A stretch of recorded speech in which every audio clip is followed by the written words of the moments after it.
Nah, pada kesempatan kali ini kita akan coba belajar tentang triple Pythagoras. Apa itu triple Pythagoras, apa kegunaan Pythagoras, dan sebagainya. Seperti kita ketahui bahwa triple itu berasal dari kata tri yang artinya tiga. Pythagoras itu merujuk pada penemu dari teorema Pythagoras. Maka yang dimaksud dengan triple Pythagoras adalah kelompok bilangan-bilangan yang terdiri dari 3 buah.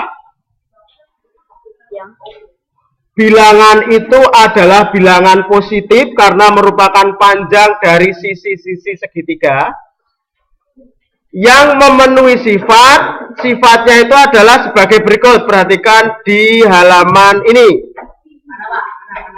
Bentar. Di halaman, nah ini, memenuhi sifat sebagai berikut. Sifatnya itu adalah kuadrat bilangan terbesar, ingat, yang terbesar, sama dengan jumlah kuadrat dua bilangan lainnya. Nah, kuadrat bilangan terbesar ini selanjutnya nanti disebut sebagai sisi miring atau hipotenusa. Jika ada 3 buah bilangan memenuhi sifat ini, kuadrat bilangan terbesar sama dengan jumlah kuadrat dua bilangan lain, maka 3 buah bilangan itu disebut sebagai triple Pythagoras. Ambil contoh. Yang A. Saya punya 3, 5, dan 6. Yang terbesar adalah 6. 2 yang lainnya adalah tidak yang terbesar tentunya. Maka kita cek. 6 kuadrat 36. 3 kuadrat ditambah 5 kuadrat adalah 34. Karena 36 tidak sama dengan 34, maka 3 bilangan ini bukan termasuk triple Pythagoras. Maka 3 bilangan ini 3, 5, dan 6 bukan termasuk triple Pythagoras. Tetapi lihat yang B. Saya punya 6, 8, dan 10. Yang terbesar adalah 10.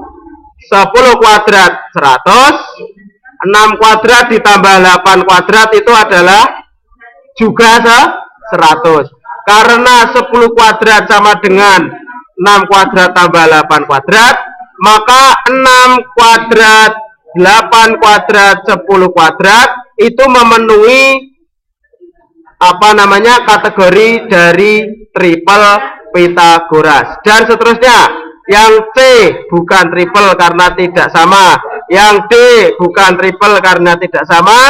Yang E pun juga bukan triple karena tidak sama. Nah, anak-anak sekalian, untuk mengetahui kelompok-kelompok yang disebut triple Pythagoras, ini secara umum bisa kita tulis sebagai berikut. Perhatikan ini, 6, 8, dan 10. Karena 6, 8, dan 10 itu adalah triple Pythagoras, maka kelipatannya juga triple Pythagoras. Misalnya 6 kali 2, 12, 8 kali 2, 16, 10 kali 2, 20. Berarti 12, 16, dan 20 itu adalah triple Pythagoras. 6 dibagi 2, 3. 8 bagi 2, 4. 10 bagi 2, 5. Maka 3, 4, dan 5 adalah juga merupakan triple Pythagoras. Demikian juga dengan yang ini, 5, 12, dan 13. Kelipatannya kali 2 misalnya. 10, 24, 26. Itu juga triple Pythagoras. Nah, dari sini maka kalian nanti bisa menentukan suatu segitiga itu segitiga siku-siku atau bahkan bukan segitiga siku-siku itu dengan cara menghitung panjang sisi yang terbesar.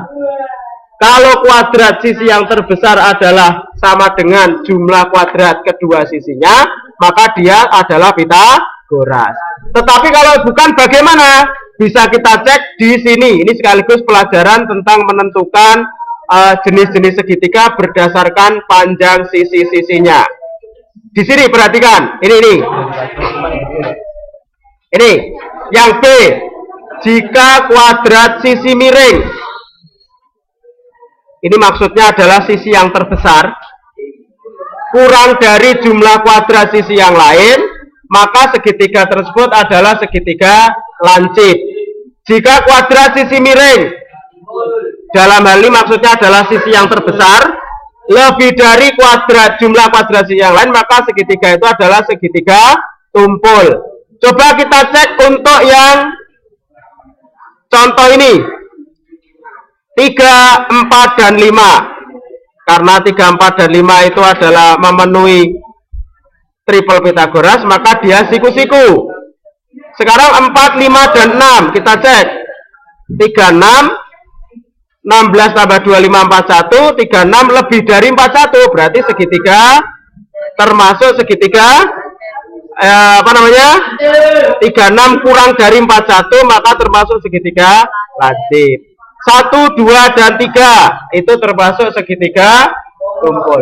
Demikian seterusnya cara untuk menentukan jenis segitiga berdasarkan panjang sisi-sisinya dan dicari dari teorema Pitagoras. Mudah-mudahan bisa dimengerti.